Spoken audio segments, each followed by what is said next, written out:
Good day, everyone at the IMPAKT Festival, and welcome to the Filter Bubble Echo Chamber panel discussion. Thank you, Bas and Barbara, for inviting me back as a cameo since I left the IMPAKT organization. I was involved with the early stages of the authenticity thematics, and I'm very happy to be able to play a small role today about a subject that IMPAKT has been dealing with on several and on numerous occasions, which is the media landscape, and especially how it is mutating, not only technologically, but also on a very personal, deep, and individual level.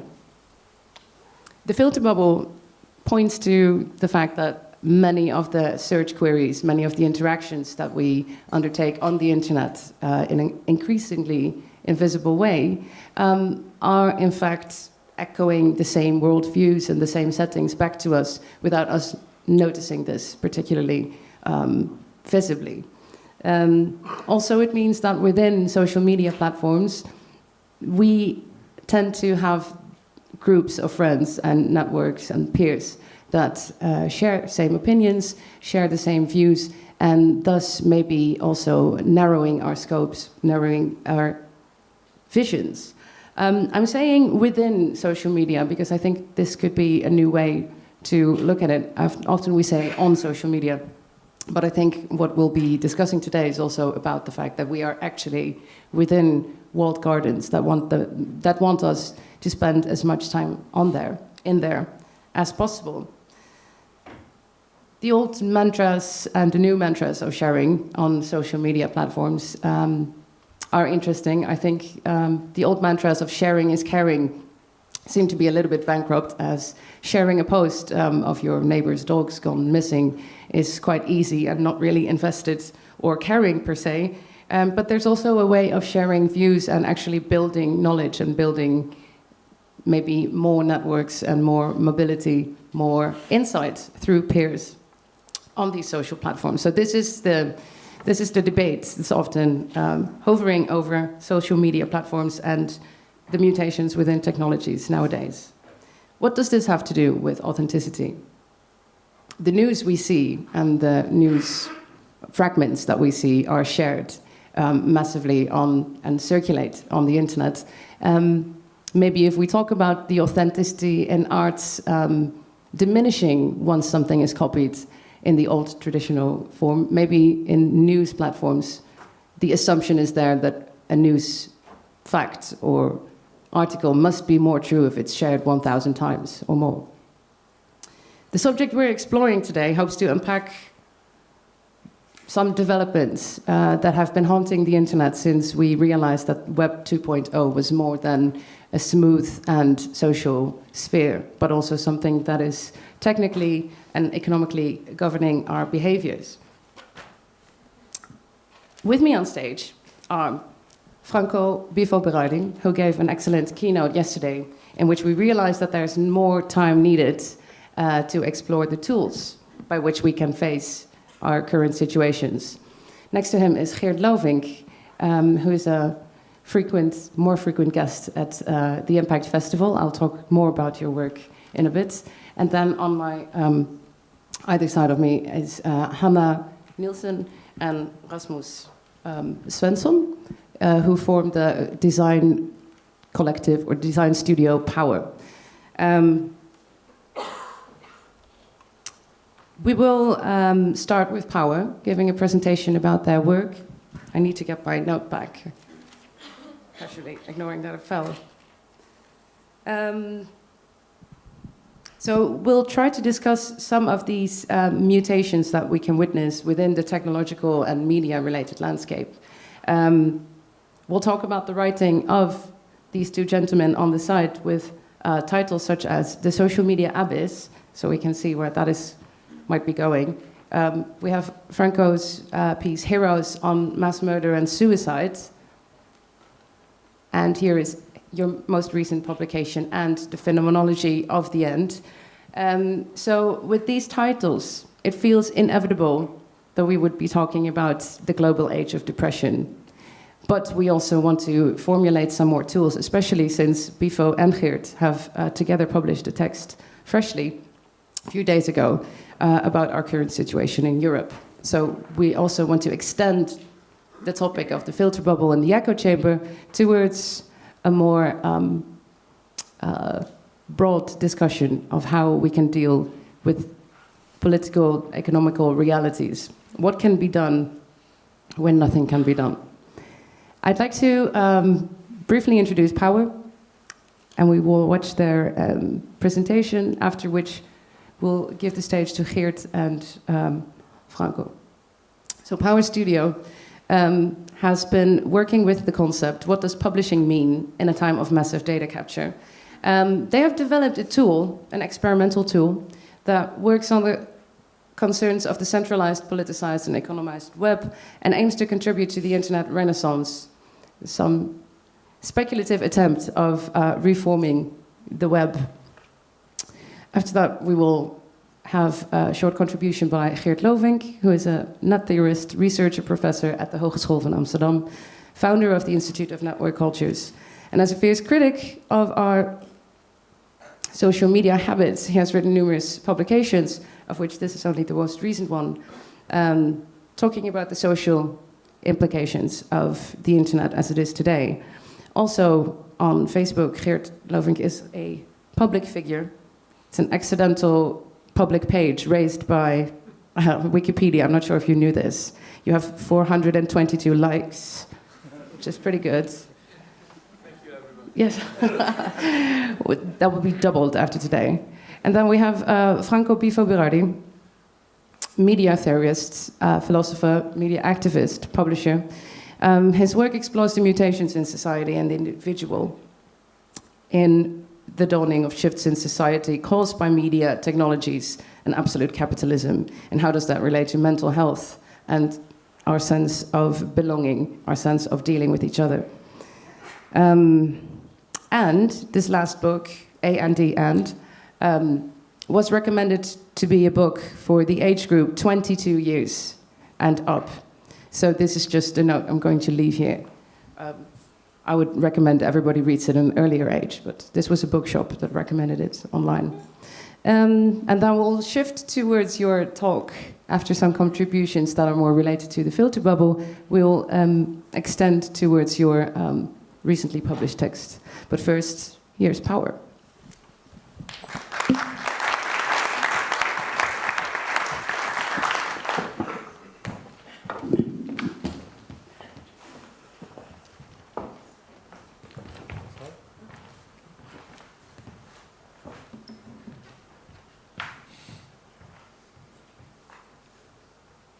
Yeah, hi. Thanks a lot for having us. It's a pleasure to be in such prominent company. Yes. So yeah, we are Power. We're a studio for research, design and development. And we are occupied with practical and speculative investigations into present and future communication systems. So yeah, this is a website we made for the Research Center for Proxy Politics at the Ilga in Berlin. Yeah, so we come from the direction of the surface of the interface as sort of makers of images, and some of them are like operational images, like things, images that you can do stuff with. But from this, starting from this point, we've tried to like, dig ourselves deeper down into something, like, to find something more solid. And this is an excerpt from a sci-fi video that we made 2 years ago called Foreign Drive. And this is a liquid shape-shifting post-digital interface that has a direct effect on the user's nervous system. So it's a software directly merging with perception. And yeah, this is a video, this is a prelude to Drop, a product that's being developed by myself and artist Jenna Sutola.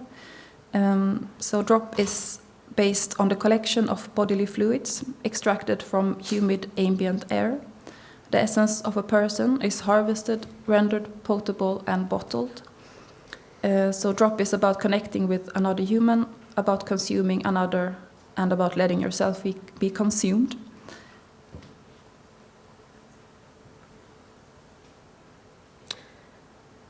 So this is another liquid-themed project called Streams, and it started as a reacted proposal for a public work at actually here at the Utrecht Central Station, together with the artist Jasmine Visser.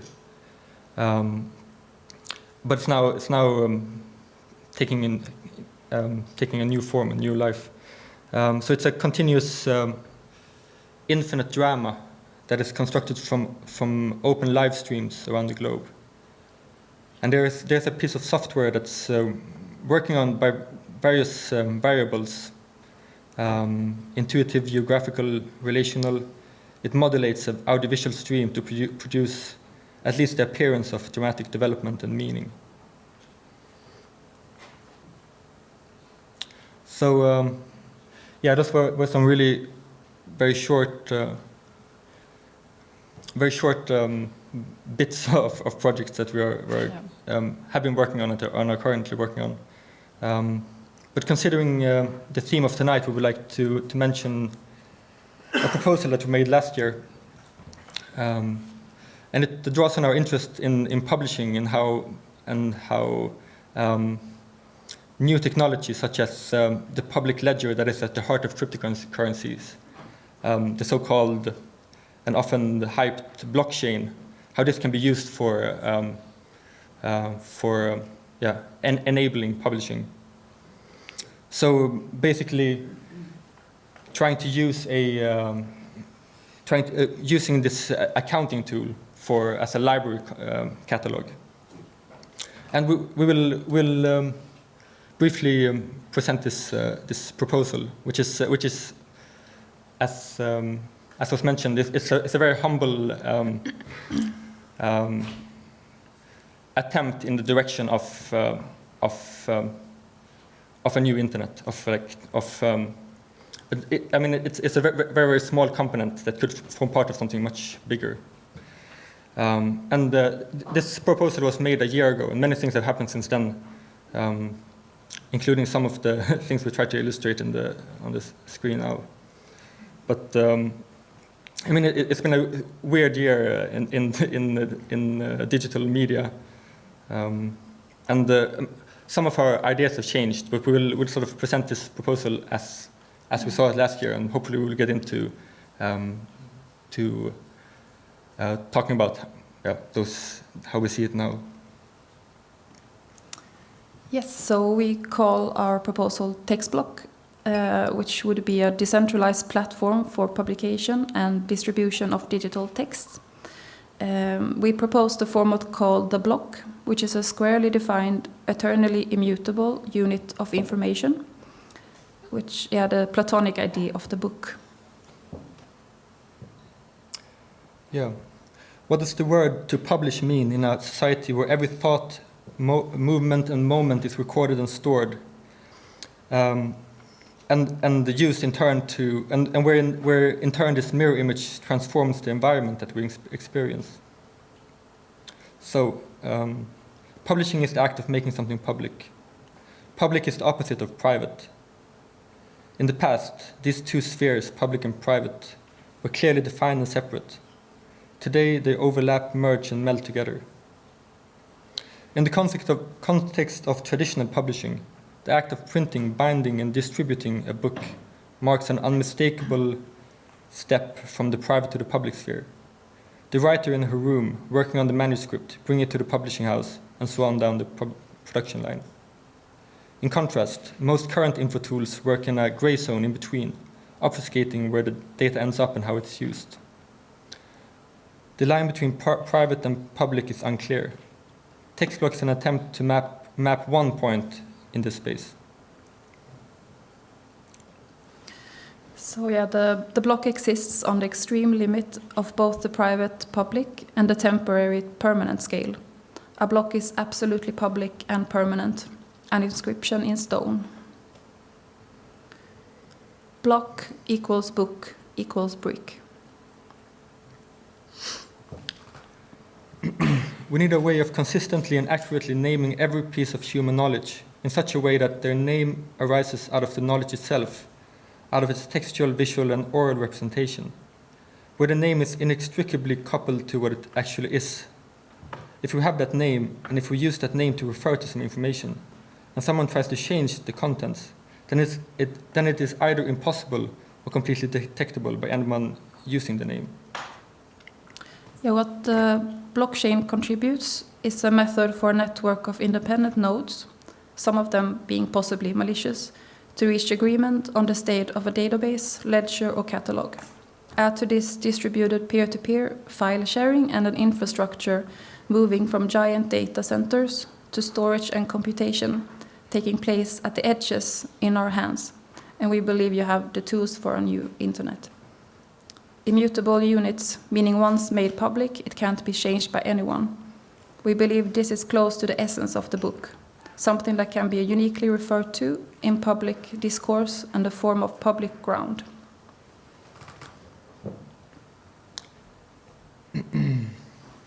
We need to posit a collectively controlled, legitimate vertical authority in addition to distributed horizontal forms of sociality, to avoid becoming the slaves of either a tyrannical totalitarian centralism or a capricious emergent order beyond our control.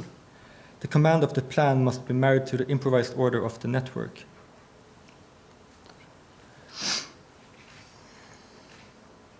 A blockchain is a tool of control, pure and simple, an absolutely hierarchical vertical data structure. How might this enable a better web?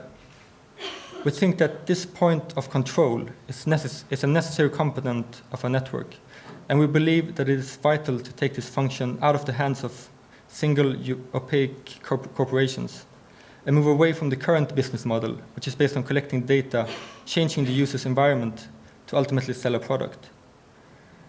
This business model is personally and socially harmful, and we need to consider all options. Thank you, that's it. Thank you. That was our proposal.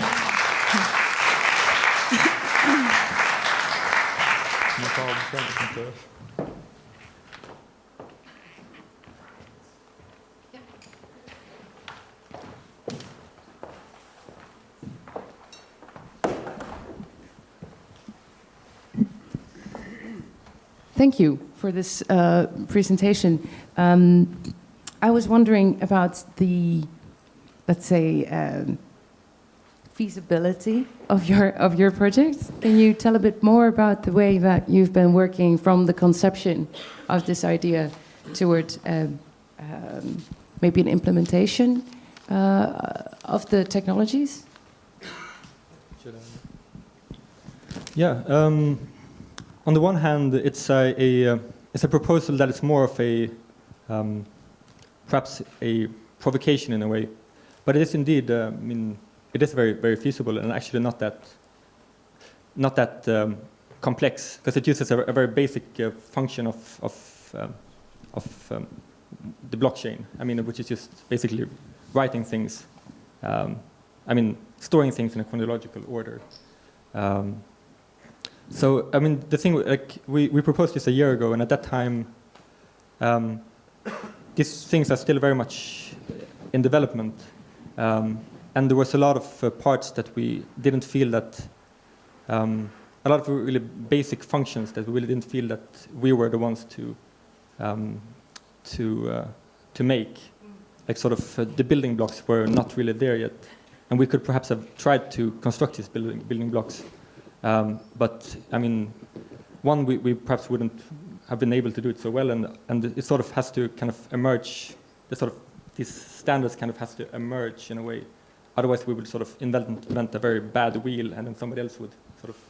I mean, yeah, the building blocks were not there yet. Now they're starting to come into being. So we're sort of the actual implementation sort of stopped for a while, and now it's back on track.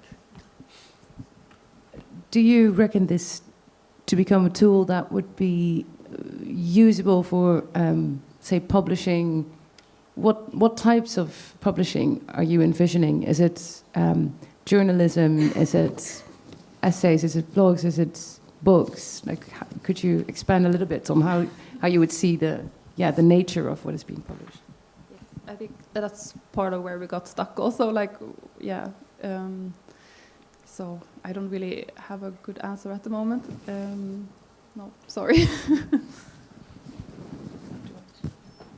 Yeah, I think maybe, I mean, in a way, what we, like in the graph we tried to show there, we position it at somehow at the extreme point, that it's, there's a lot of stuff, of course, we sort of try to map a whole space there of different sorts of communications.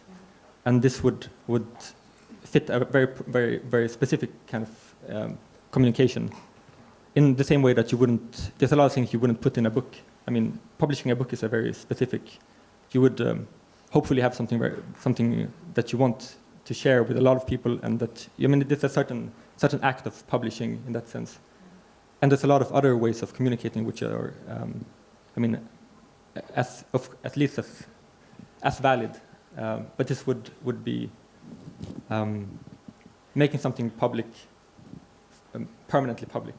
And then exactly what that is, it depends on what you think is worthy that. There's some comments from you, Franco or Geert. Perhaps maybe a question from the audience before we continue? No? I think some of the underlying issues that you're quoting also in your presentation are about some grave concerns about the technological and the media landscape. Maybe for now we can give the mic to Geert Lovink, who will expand on his views on these issues. Welcome. All right. Yeah, talking about the echo chamber and the filter bubble. Yeah, I have to say this issue has been with us from day one, because obviously networking, has this tendency in it that it progresses to the inside. And in fact, one of the core ideas of the Californian ideology, the promise in the 1990s was to escape, right? It was not to confront yourself with reality, but to create a second, a parallel universe, a place we could go to, leave behind that boring reality of identities in which we were caught like a jail, right? So the promise of virtual reality, in particular, games, but also eventually also the internet after the introduction of the World Wide Web, was to escape, and that was done, for instance, through the vehicle of the virtual community. And the virtual community was obviously an extended tribe, a bigger group, but one that was not, God-given, was not given, because where we were born or our gender, race, and so on, but it was something man-made. It was our choice. So those communities, they were, something that we put together. And obviously,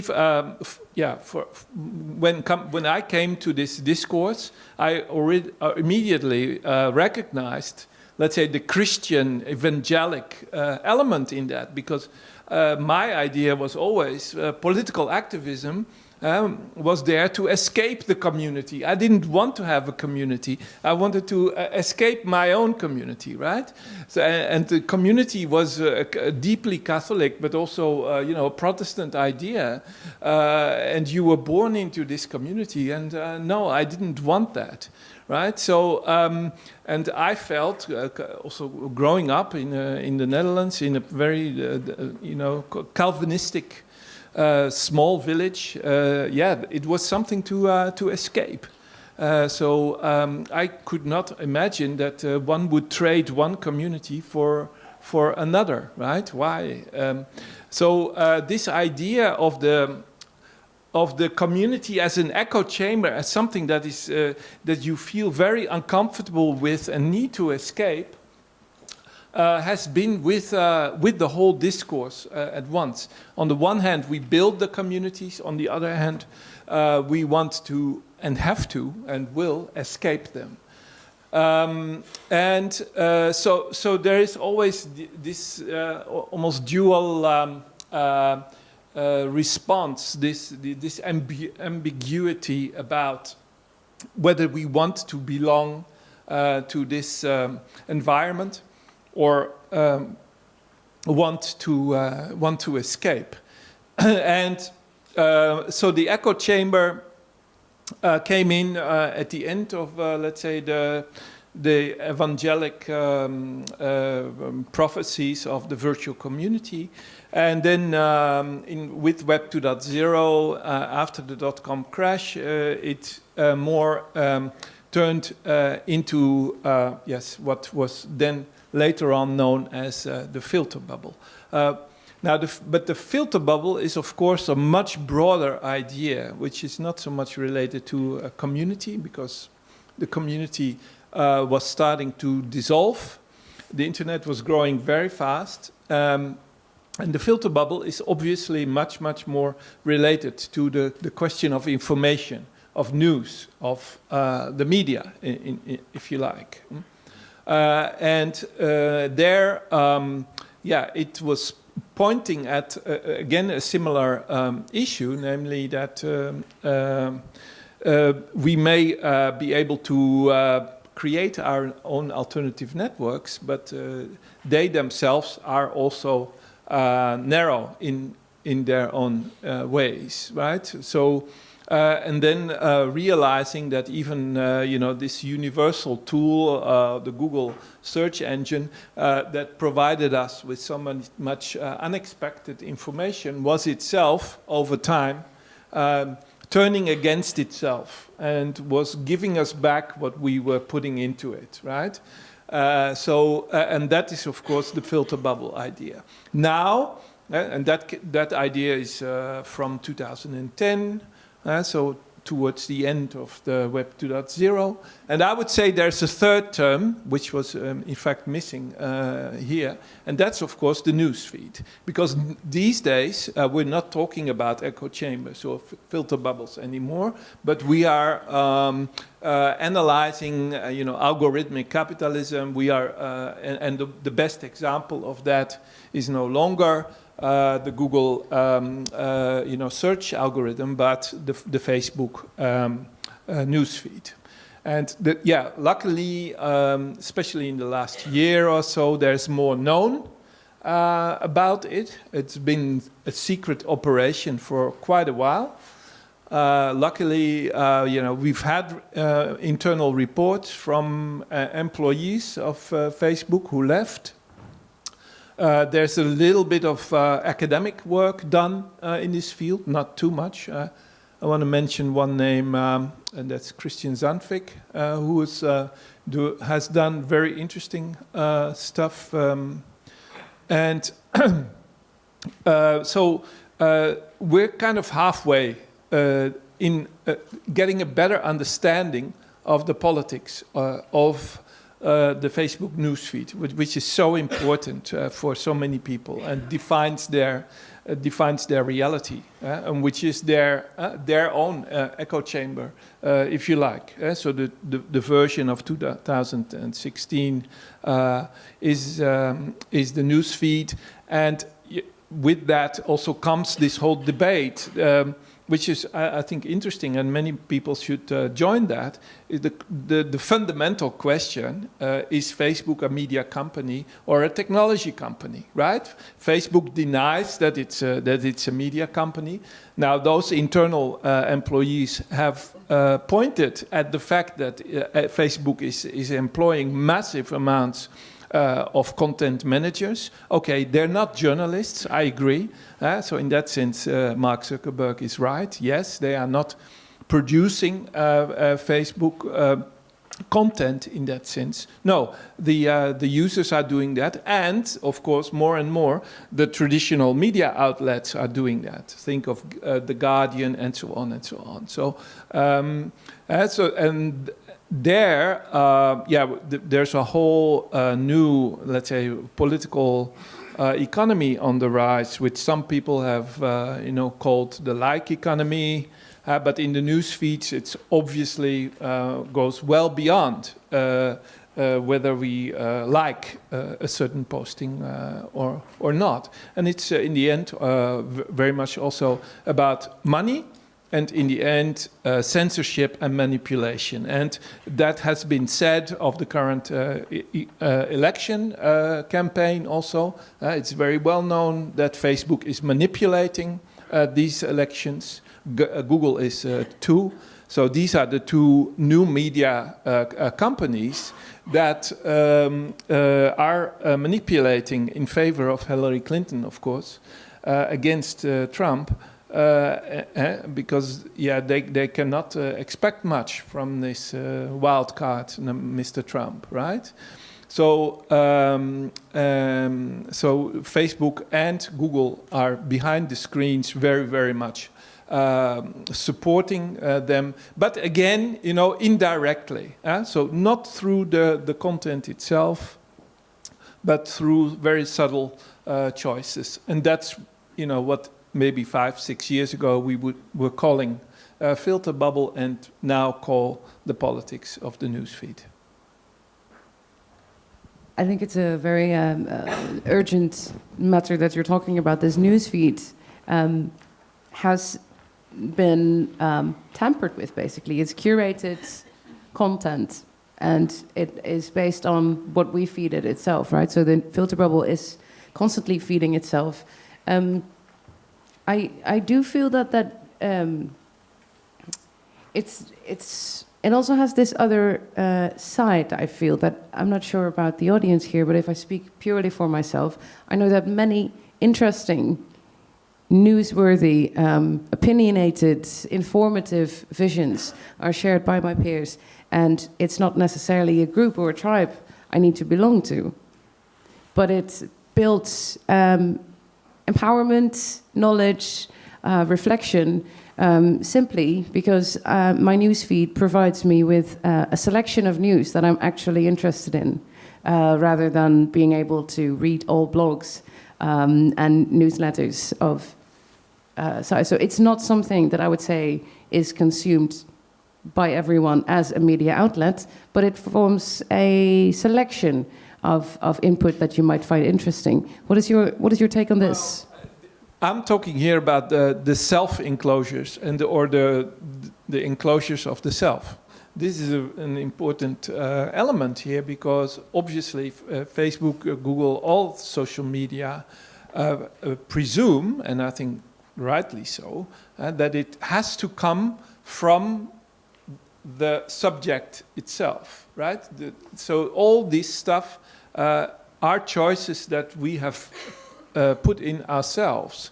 And so the manipulation, if you like, doesn't come anymore from outside. Well, you could say, okay, that algorithm is the manipulative element in it, but still the social media as we perceive it is something that is constituted, what you say, I think that's true, by the self.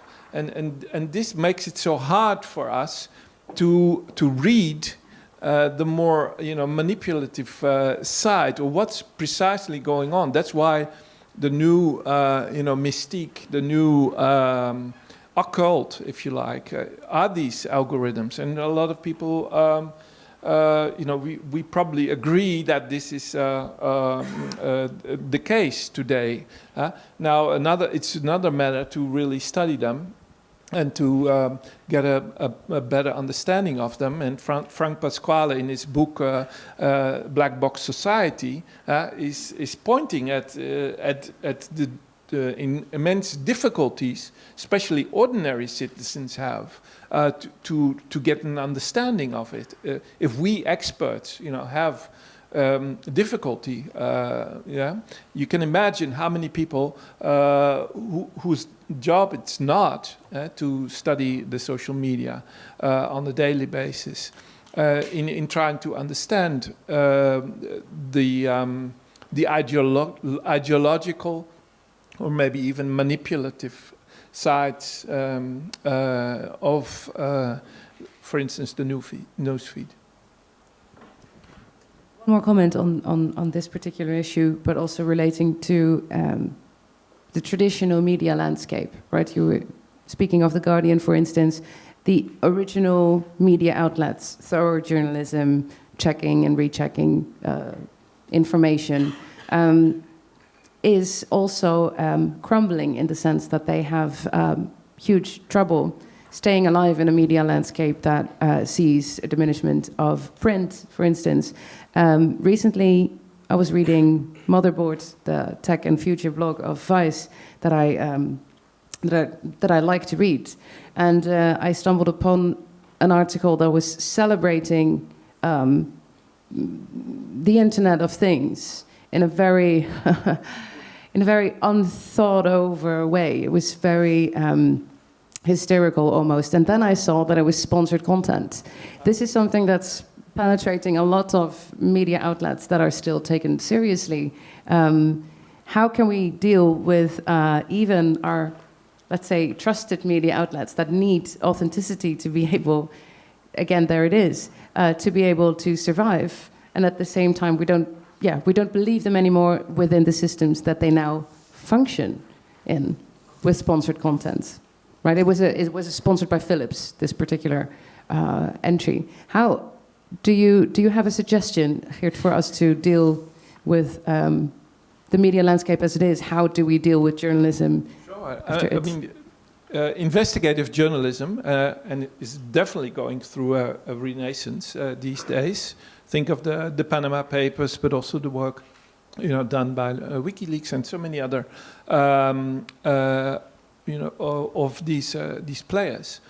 What they really show is that what counts is the thorough research. However, if you look at a place like The Guardian, where a lot of that stuff maybe comes together or is filtered, it becomes a little bit more blurry because these days you could ask, isn't The Guardian itself becoming a platform? Isn't it itself becoming, in order to survive, isn't it already taking up certain functionalities of the social media? And maybe we should encourage that, that at least we have a few of our own very strong platforms, because in the end, if monetization starts kicking in, we should be able to own those platforms. And the problem at the moment, and that's why the Guardian is, for instance,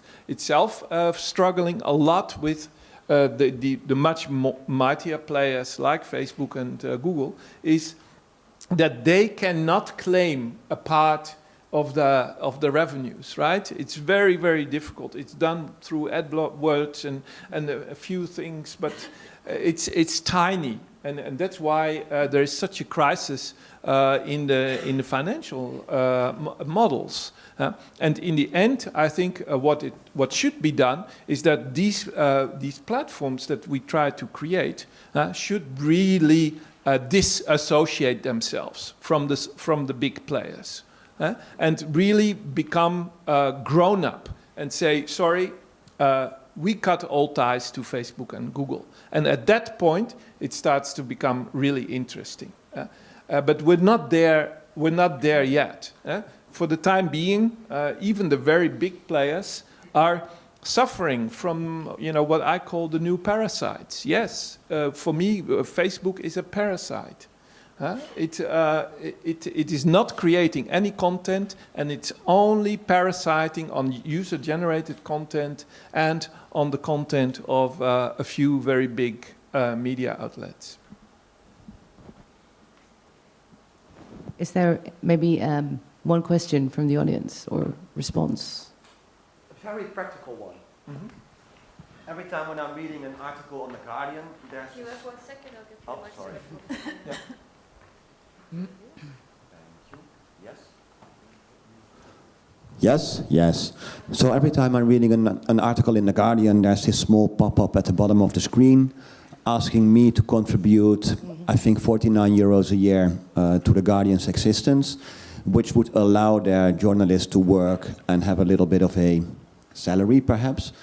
But then, of course, the question is if I would love to do this, because I think I read a lot of Guardian articles, but then I would never know how much my 50 euros would weigh out the money that advertisers are putting in. So then it feels like I'm throwing away money, unless at a certain moment we all know that they are going to cut their ties to Facebook and 100 people here and 100 other people, blah, blah. So do you have suggestions for us how to help The Guardian to cut their ties with Facebook? Sure, of course. And that's the job that we do at Money Lab, at the Institute of Network Cultures. So already for a couple of years, we're really deeply involved in this question, also especially from an artistic point of view. So that's why Power, the fact that we're here together on stage for me is very important. The role of artists there is important, not only because of the critical imaginary and the let's say the collective imagination of what could be possible. And this proposal here done is one of many, in fact.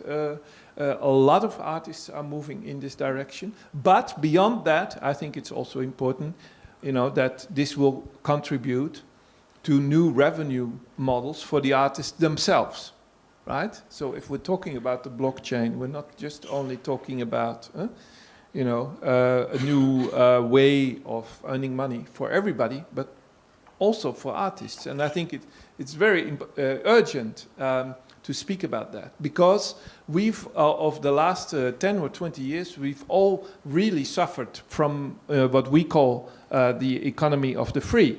The fact that it is the default choice that we have to give everything that we produce eventually have to give away for free, right? And this is a model that has only benefited Silicon Valley, and a lot of people are fed up with this.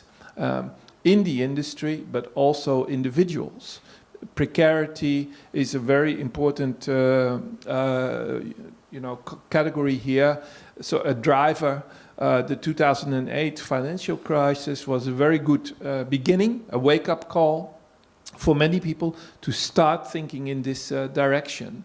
And one of the many, possibilities to answer your question concerning The Guardian would be, in fact, to stop begging and to start automating. So we need to automate these payment systems. And you should not be addressed as a reader of the Guardian website time and again, please give us some money. No, we should rethink the whole architectures of the networks in a way that if you read it, you'll pay, in the background a small amount automatically, right?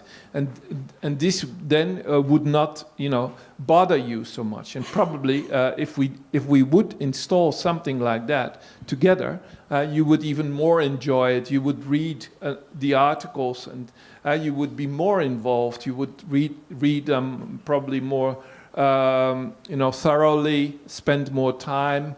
And it would really help a lot in the creation of, communities around issues. Thank you. I think these are some actually very constructive thoughts.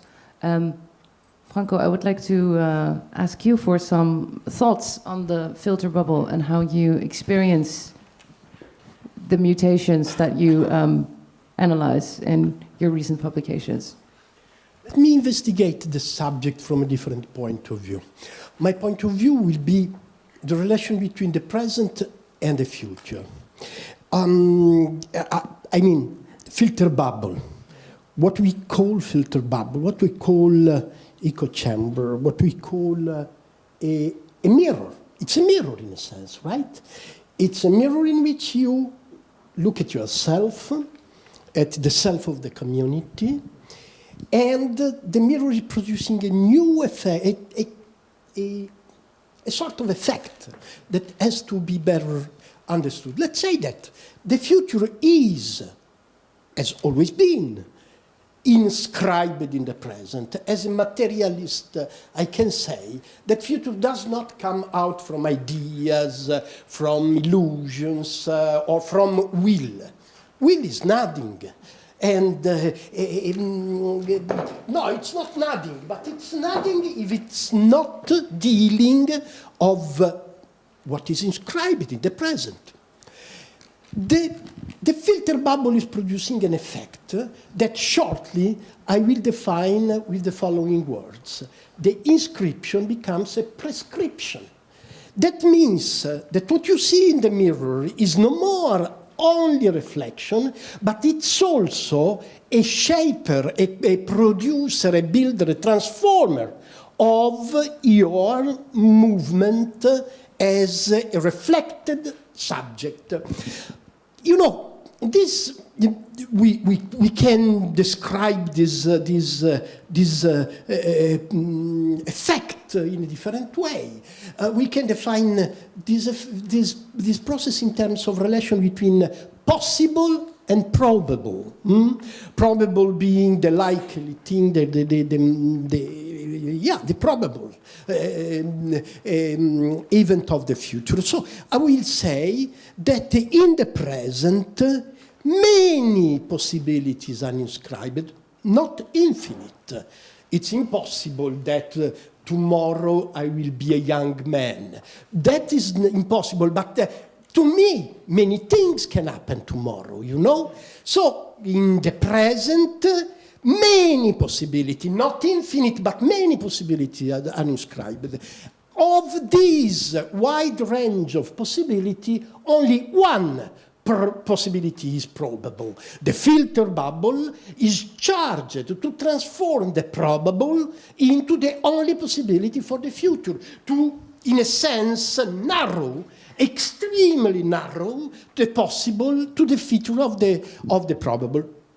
Frankly speaking, I came here to talk of a text, to talk about a text which is dedicated to our present and to our future. The text, I will say 2 words about this text in a second.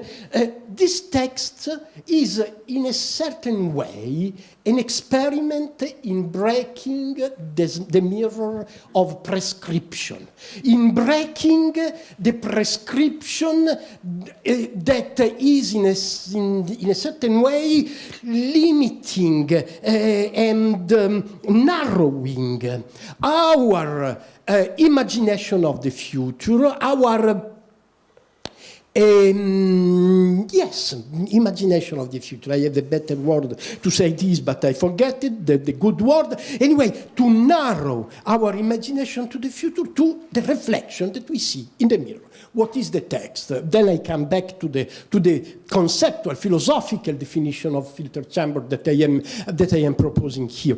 What is the text? The text says or essentially 2 things. Easy to understand. The first thing is we are marching towards a situation of national socialism at the European level. We are building Auschwitz on the border of the Mediterranean Sea. We are not even building Auschwitz on our own territory. We are paying Gauleiters like Erdogan, Al-Sisi, and so on, in order to build our concentration camps for our Jews in their own countries. This is what we are doing in a way or another.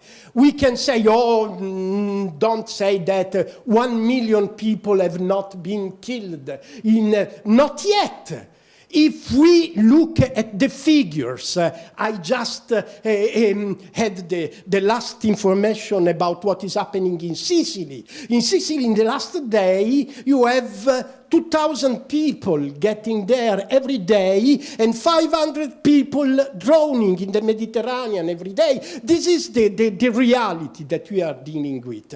This is the first part of our text. We simply say what is happening. Then we project an imagination, and we say, how can happen that the European people who have such a long history of democracy, civilization, and most of all, refusal of the Nazist past and barbarity, how happens that Europeans are sort of paralyzed, or many of them are not paralyzed, but voting for the Nazist parties? How happens this? And our answer is because the Europeans are depressed and impoverished. Actually, if we look at the last 10 years of the European history, what we see is a growing and growing impoverishment of our daily life, of the educational system, of the health system, of the salary of the majority of workers, of the precarization of work for everybody. So, Europeans are sort of frightened by what is happening to their own daily condition, and at the same time they are looking for someone to scapegoat, who is guilty of our situation, and the easiest way is saying, of course, the North Africans, the Africans, or the Middle Eastern people, or the Afghans, or the Syrians, or who knows who, they are coming here, stealing our jobs, and downing the level of our salary, which is true in a certain sense. It's true that the migration is producing a well-known effect of reduction of the average salary. So are they guilty? Are 2 million people, 5 million people guilty of our impoverishment? Not at all. I mean, it's clear that the real cause of the impoverishment of the European population, of the European workers, has been in the last 10 years a simple fact which can be called, in my parlance, I call it the financial dictatorship. You can call it bank system rescue. You can call it liberalization of the labor market. You can call it the name you prefer. But it's clear what's happening. What is happening is that the product of our work, of the work of the European population, is shifting from the society to the bank system, to the financial system. This is what is happening in reality, but we cannot fight against that. That is the point, that if you look at the mirror, the bank system is us. If we look in the mirror, finance, I speak from the point of view of a person who was retired 6 months ago. And my pension, the wage of my retirement, comes from the good health of the financial system. My wages depends on the pension funds that I have financed, and is refinancing me with a little plus value in the passage, but forget about it. So the point is there, that we are more and more feeling a sense of impotence. Impotence is the word. And when I say impotence, I mean the perception of being unable to change our relation with power, and also I say a growing depression, the perception of a growing depression, which is marking the psychological and political attitude of the majority of the white race worldwide. Forgive me for using these horrible words, but these are not scientific or political words. These are ideological words. White race is an expression that I hoped would never more been used in my life, forgotten, cancelled. It's two words that mean nothing from a scientific point of view. Beware that science is not everything. Ignorance is as important as science in the history of the humankind. Ignorance is not something that we can heal with some good words. Ignorance is the effect of the financial dictatorship, of the destruction of the educational system, and ignorance is the effect of impotence too. When you feel impotent to solve a situation, when you look in the mirror and you see that the mirror is producing yourself more than you producing the image in the mirror, at that point, only ignorance can help you. Only believing that an Afghan is guilty of your becoming poor. So, many friends who have read our text have said, oh yes, I know, these are you are right, my boy, but this is a naive imagination of the future. Because in the second part of our text, we say, the solution is here. The solution is not impossible. The solution makes part of the range of possibility that ignorance and financial dictatorship are reducing to the probable. And what is the solution? The solution can be defined in terms of the helicopters have to fly. The helicopters have to launch money from the sky to the European population, basic income. This is the solution. One say, oh yes, but basic income is producing inflation. Of course it's producing inflation, but it's exactly what you need nowadays. If you read Lawrence Summers, who is not a radical Marxist, but a man of the American establishment, he says, we have entered in a situation of secular stagnation. And what does it mean, the expression secular stagnation? It means that the price of oil is going down because we have produced too much oil. And the price of steel is going down because we have produced too much steel. And so on and so on. This is deflation. Deflation is the symptom of the fact that we are in a very good situation. We have produced too much things. We just need a different distribution of what we have produced already. What do you think about the ships, the Korean ships that are stationing in the Rotterdam docks? What is the meaning of that? The meaning of that the goods that are inside those ships are a product that we have produced and nobody wants to buy because they don't have money to buy that. So the helicopter have to fly. That is the simple solution. Is it naive? Well, let's try naivete as realism is producing death, is producing despair, is producing depression, is producing racism. You see, an experiment. It's a linguistic experiment. In my life, the interesting things have always happened starting from a linguistic experiment. Let's try to say it in a different way. Then you will discover that it can be in a different way. Thank you.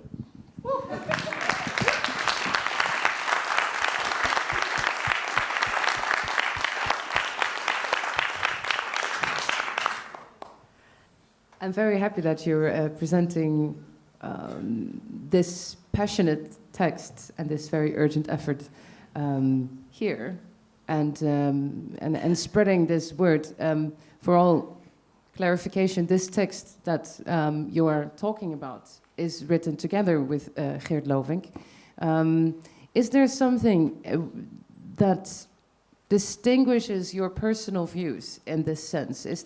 Are you completely on the same page when it comes to these solutions? Is there something that you would add, Geert, to What is just been... Well, I mean, the discussion starts, of course, can you make such a statement without really clearly identifying who the political subject is that is going to, execute these ideas, or are we talking to, let's say, a social movement?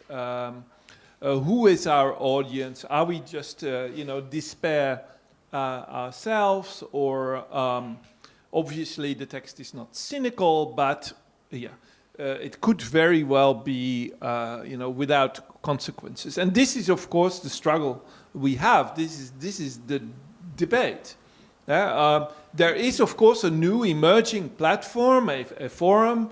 It's called Democracy in Europe Movement, DM25, instigated by Yanis Varoufakis. Now many, many more people have joined it, and obviously our text is part of that effort, but of many, many efforts as well. People who are thinking about, peer-to-peer solutions, basic income, but also others who are very practically involved in the support of refugees and who are trying to do something against this, let's say, inevitable closing of the European mind, if you like, and the withdrawal also to the nation state. Although I think that the nation state will not provide anyone with a solution anymore. So in that sense, good luck. If you think that Brexit, for instance, or a Hungarian exit, for that matter, will do the job. I don't think so, and that's why, for instance, in our text, we emphasize, yes, on the European dialogue. This dialogue that we are having here in Utrecht, but in many more places, is a European dialogue. And if we differ, then it's really a question of political strategies. Yes, I mean, for some people, the political party is still a strategy. Others still dream of a social movement, and so on. The real problem is the problem that Geert was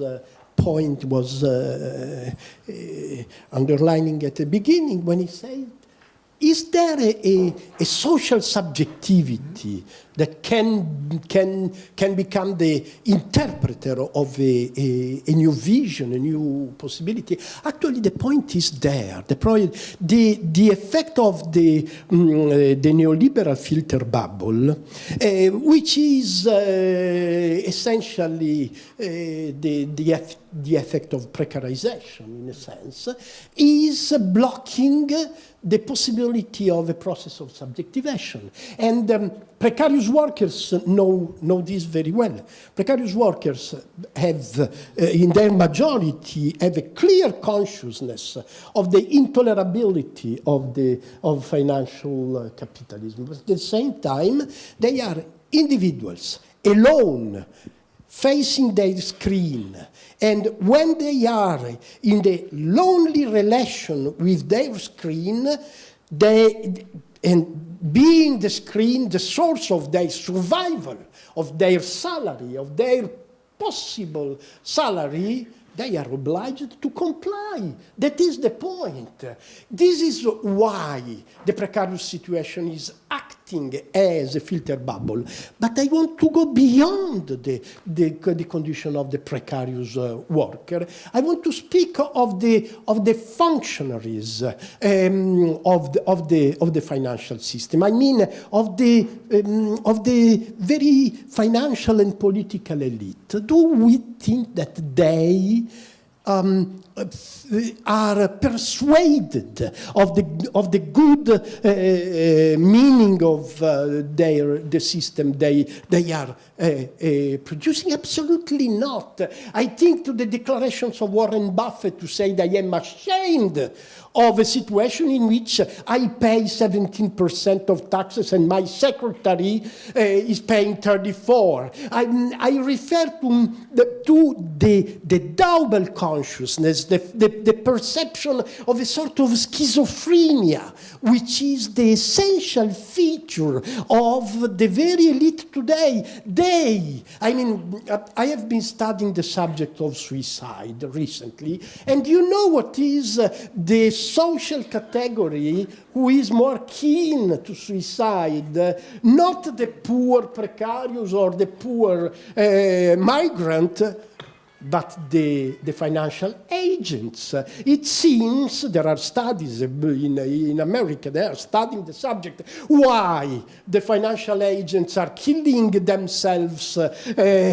So, well, I think that they are in the position in which this kind of schizophrenic effect and depressing effect of the filter bubble is more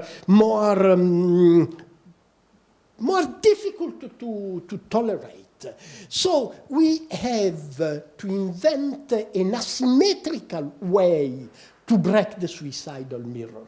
This is our problem nowadays, and it's also a non-realistic project that can be useful to break this relation. As an experiment, I repeat. Yeah, could I ask either of you something? I'm not sure if you saw, but on the square, this one of the squares, I don't know, Utrecht, but on the square there was a circle now, with people sitting, and there was a sign there that said, where did the human connection go? Experience eye contact with a stranger for 1 minute to, my question is a bit. Marina Abramovic for the masses. Huh? Yeah, it was kind of like a production line of. But my question is, do you think? Is it the abstraction of finance that is it evil in itself, or is it? Does it automatically lead to the dictatorship of finance?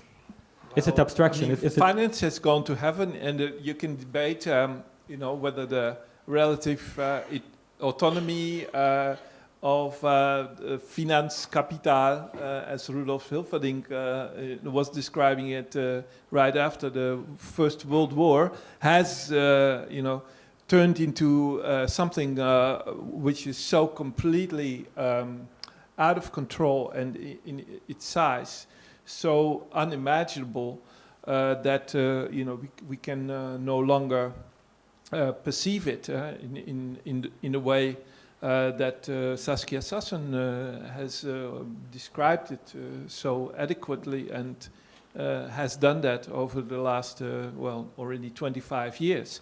She is the one who describes most precisely what is going on there, and this completely disconnection of the world of global finance with what's going on. This fact that they always describe it as another sphere that surrounds the globe, right? And and what will happen when that sphere will or might one day collapse? And this is the problem that Deutsche Bank is now facing, and that's the biggest financial crisis Europe has ever seen.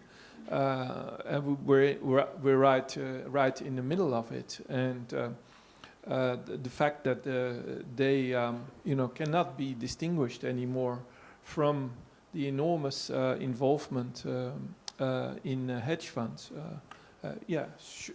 Is what we are talking about here. I guess my the disconnection I feel with that somehow is, somehow the idea that that screens are somehow automatically like a black mirror that will automatically sort of destroy your empathy and disconnect you from real life. And there's But I mean, Ed Buster calls it cool fascism, and there's a lot of people who say, well, why are you arguing so much against Facebook, and that's all moralistic, and why? But why is it? Because it's so comfortable, right? And it's the comfort of it that should worry us. It's not the harshness of it that is our concern. The harshness of the reality is somewhere completely different. So if we should criticize the screens and the social media, it's precisely because of its comfort, because of its perceived coolness, and so on and so on. Well, I had a microphone somewhere. My own. All right.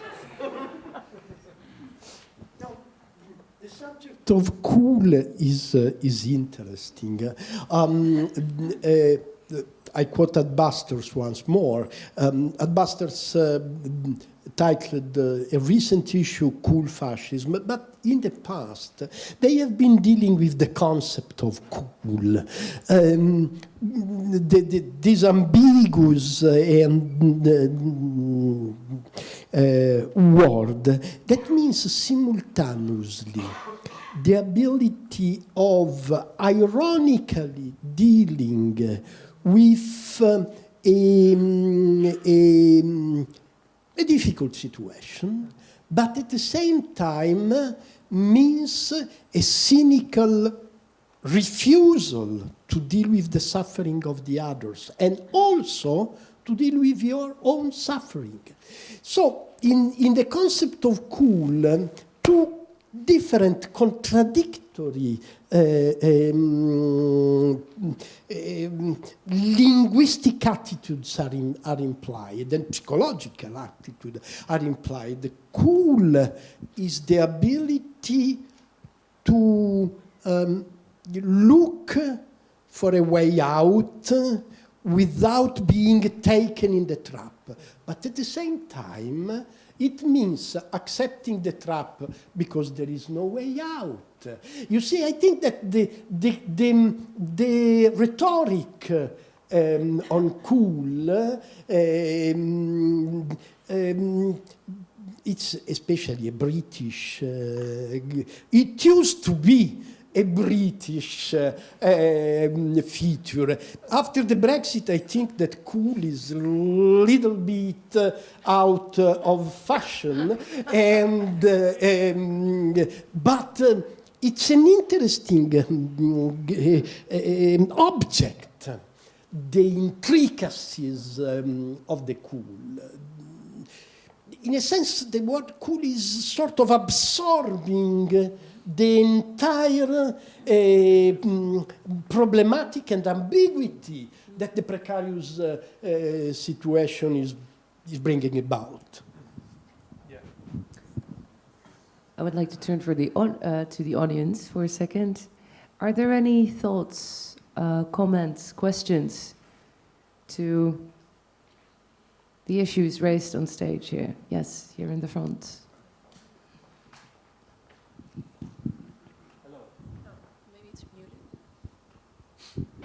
Muted response. The idea that the response to your text that you guys published this week has no political agenda is very interesting. And you mentioned DiEM25 and their mantra of taking back control from the bureaucrats of the EU, which also sounds very similar to Trump's mantra and the far-right extremists in Brexit or other countries to take back control. That having no political agenda in that sense was a criticism of the Occupy movement, I think made by Adam Curtis most famously. But the Occupy Wall Street movement was directed completely at the banks. So I'm wondering if these movements possibly, how they're affected by not having a political agenda. Is the movement affected by the fact that it has no official political agenda? If it's a network movement, you know, like Arab Spring or Occupy. Obviously, these things make it more accessible. For example, universal basic income is celebrated on the left and the right, and an automated workforce is being considered by both political spectrums. Yeah. This makes it exciting and accessible, but at the same hand, when we get to the point where we can take over, storm the gates, as it were, who has the agenda? And that has to come from a political or social or ideological perspective, right? Thank you. Yeah, I mean, it's fascinating.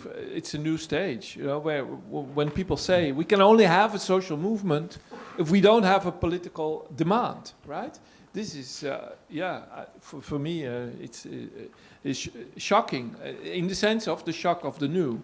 And I can reconstruct historically how we got there.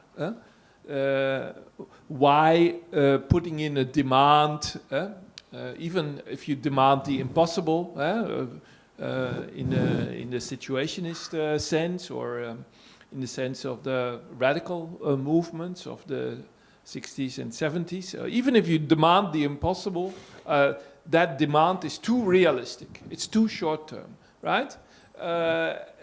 We can only come together without this demand that we put to the outside world. What it implies to me is that the social movement itself is primarily occupied these days by creating the event. If you like, the offline event, or the event in real time and space. This is our primal occupation, if you like. This is so. If a social movement succeeds in this, it has already been extremely successful. Created by social media, though.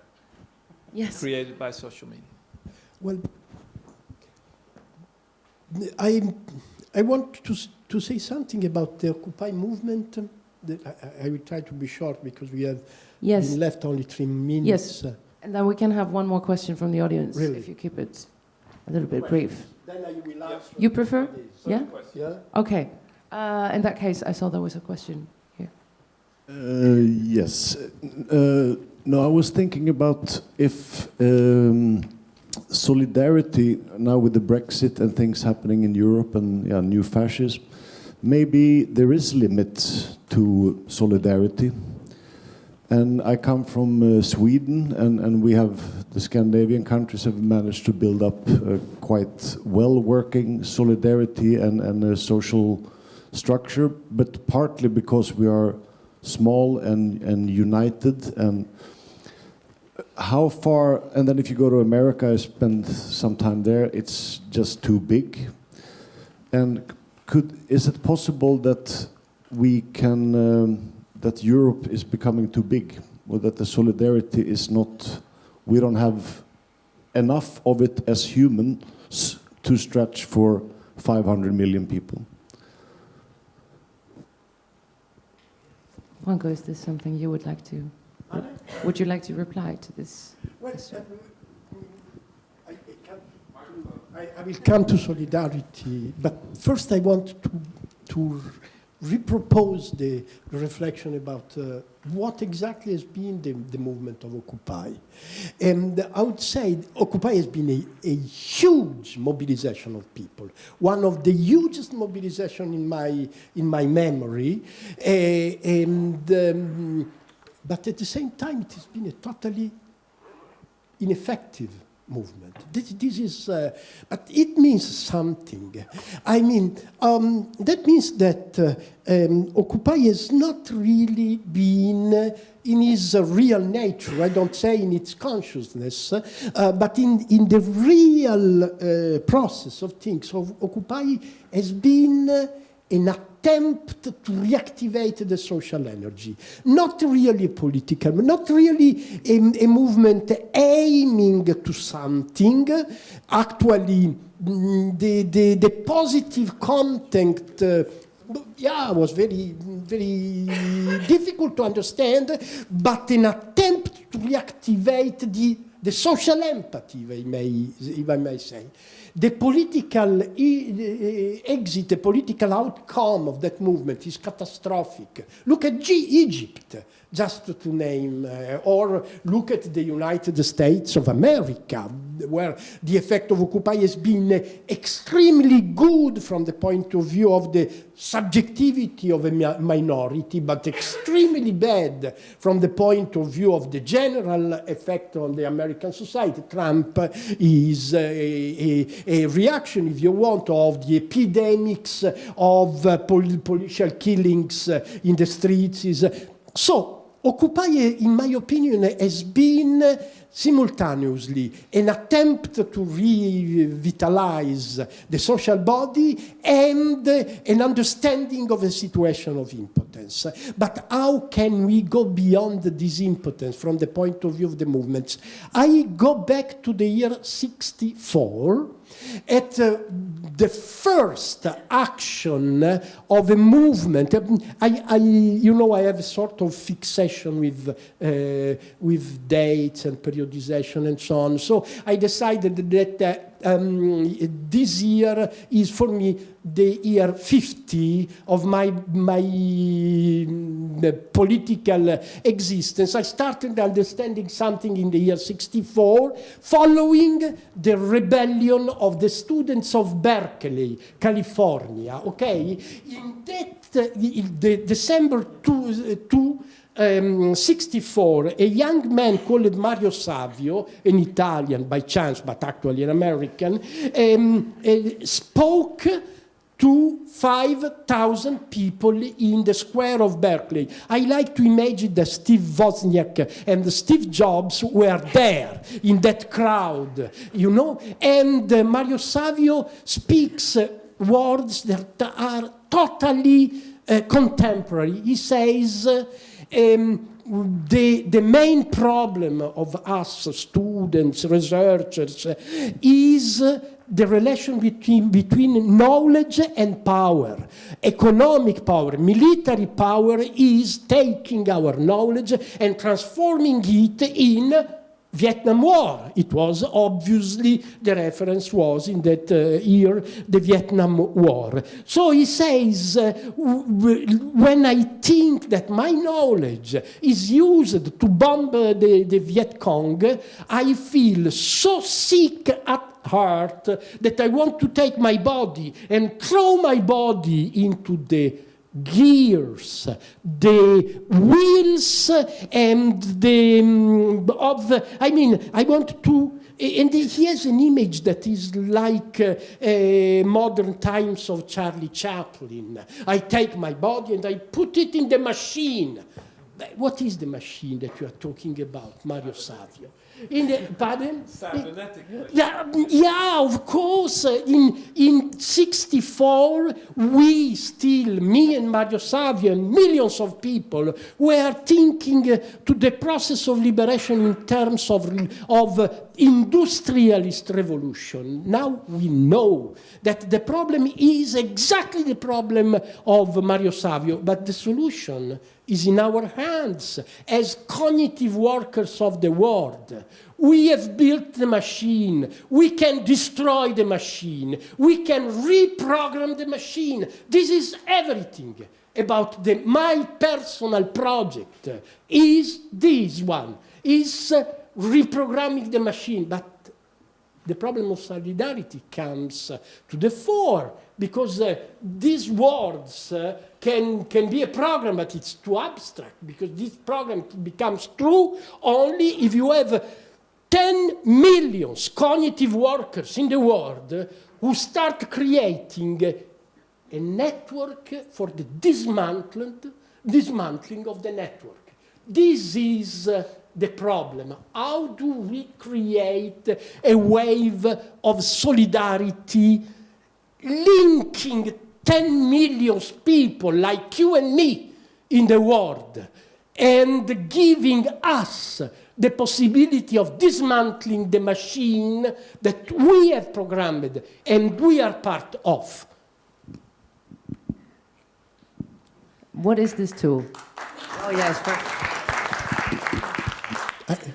What is? What is that tool? How can we stretch this idea of solidarity? Well, how can we formulate answers to these questions? It's spreading awareness, a sense of, like, does that begin to cover it? How do we mobilize a crowd that is so fragmented over communities, over these precarious situations? Yeah, the problem is fragmentation. The problem is also competition, because precarious workers are not only fragmented, but are obliged to be in a permanent competition. I mean, they know that your job means my misery, and my job means your misery. How can we go beyond this situation? That is the political problem, not only political, I would say the psychoanalytical problem of our future. I mean, the words and rhetorics do not work at this level. Suffering can be the starting point. It's the suffering, the depression, the panic, the despair, the suicidal drive of precarious cognitive workers, which can become the engine for a modification of and for solidarity.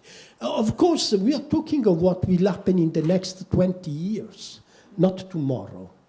And we are talking of a linguistic tool, an experiment, for instance, this text and many other things that we will do in the future. I mean, experiments for starting a process of self-activation of solidarity. And this process is not happening in the empty, is happening in the context of a growing situation of war, of misery, of economic crisis, of recession, of unemployment, and so on, and so on. So I cannot imagine the forms of the collapse. That is the point. I mean, I see the collapse coming, but I am unable to say what is the form of the collapse. We cannot... Can it also be a soft collapse? Oh, maybe? Yeah, very so much. this is one of the problems. The worst form of collapse. The worst form. A collapse that we might not even register. I feel that many new ideas are sparked, at least for me. We have to wrap up the conversation. Unfortunately, so I think many interesting ideas were brought forward, and I can imagine that many people in the audience also feel, oh, we want to talk about this more. I want to make one last comment, that I do feel that social media is probably playing a large part in spreading these ideas and spreading your article. At least I hope that it has one positive effect in that sense. I want to thank you all for your attention. Thank you, Franco, Geert, Hanna, and Rasmus, for your contributions. Stick around for the rest of the evening and come talk to us if you want to share some more thoughts. Thank you all.